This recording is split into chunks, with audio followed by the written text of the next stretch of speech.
Have you ever found yourself describing who you are as a lone wolf, or even as so far as a sigma male? Despite the feeling of self-empowerment one achieves by taking on either label, I'm here to say it is not only short-sighted, but incredibly dangerous for your future.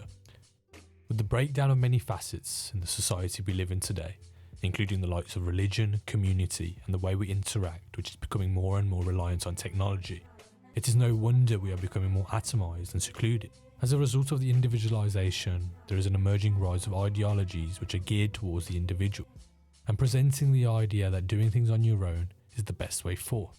Take the idea of the lone wolf phenotype, which is based around actual wolves who deviate from the pack, yet are self-reliant due to their ability to survive on their own. In human terms, the term lone wolf is the idea of walking on your own path, one which is based on your own desires and not on your parents or society's, for example. There are many instances where taking on the lone wolf mentality is actually beneficial. Perhaps leaving a friendship group who only spend time doing drugs and wasting time. Liberating yourself and being alone in doing so may be the best decision you ever make. The next tier up is the sigma male, a male who has the spirit of an alpha male but chooses to lurk in the darkness away from the world around him, having a small yet tight group of friends and only interested in activities which serve their personal growth and betterment. As cool as it sounds to be aloof and do your own thing, it can only go so far. Let me explain. There's been times in my life where I've been pushed back, whether it's not hearing from friends or getting the cold shoulder from a girl I like, or simply not getting the validation I thought I deserved from the world.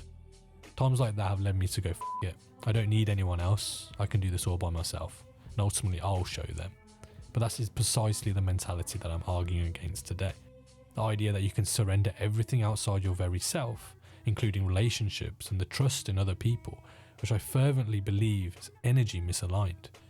The intention to do it all by yourself in the depths of solitude is admirable, but deciding to take that option may bite you in the back. Let's take the first reason why you shouldn't take the loner path, which is, how far can you really go before you hit a brick wall?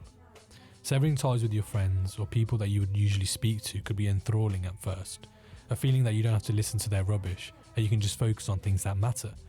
But as Aristotle puts it, man is by nature a social animal. There will be a point where you'll yearn for conversation, one which perhaps has no purpose and is only in jest. A conversation which is purely to create a laugh or a moment you feel away from the world can have a surprisingly positive impact for the short span of time engaged in such a conversation. If you frankly don't care about talking to people, let's take the second and more tangible reason as to why the loner life isn't so beneficial. That is the limitation of man itself. As much as we would like to get done in our days, we are faced with the irrefutable position that we only have one pair of eyes, one pair of arms, and only one conscious brain. There is only so much we are capable of with our predetermined assets. And on top of that, we are curtailed by the amount of hours we have in a working day, before we require sleep.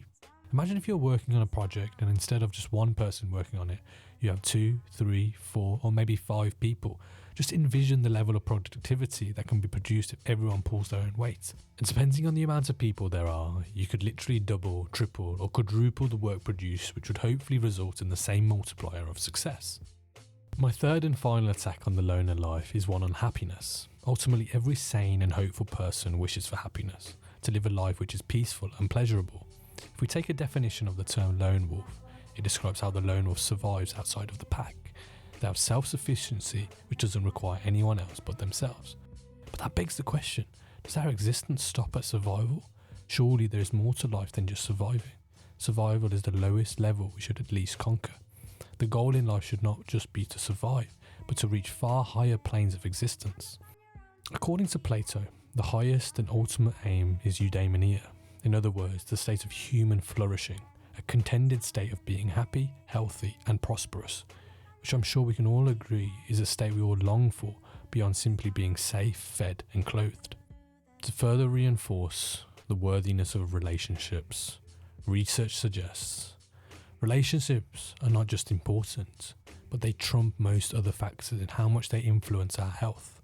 More than financial riches, career success, or fame, relationships make people happy throughout their lives. Those with strong, healthy relationships also tend to stay mentally sharper and physically stronger as they age. Whatever your social class, financial success, IQ, or even genetic makeup, it is your social connections that are most strongly associated with a long, happy life. The findings of this research really go to show that there are things which are possible which can't be produced from being in alone and isolated states. If it is really true that our relationships serve as beneficial as produced in the research, we should all take steps to reevaluate our current relationships and assess whether they meet the criteria for a long-lasting relationship which can be incredibly favourable to the longevity of our lives. With the arguments presented, I hope it shifts your views on being a lone wolf or even prevents you from becoming one. Alongside the ideas presented, there are a few more benefits, such as the power of networking for career purposes and the power of relationships and friendships when it comes to the difficult periods in your life, or simply increasing your knowledge from channels which you are not privy to. I must admit, the dichotomy between being a lone wolf or being open to the world isn't as simple as black and white. There are valid reasons why you could choose being a lone wolf which aren't wrong. The courage and growth you may experience when emancipating yourself from the grips of negative elements in your life may be incredibly beneficial, but the bottom line is, the doors that will open if you give life and the people in it a chance far outweighs what is possible on your own. Even if you experience a not so pleasant way with certain people, it's not to say that all people may treat you the same. If you sever the ties with some people, the goal should be then to speak to new people who could elevate your existence, whether it's purely being a positive breath in your life or actual tangible betterment through a job, for example. If you enjoyed the video, please like and subscribe. I feel after making this video, I owe as much to make a video about what to do if you're in the position of a lone wolf, which you want to get out of, and how to do it. So please drop a comment and let me know if you'd like something like that. Oh, and do let me know what you thought about this video too. Thank you very much, and good night.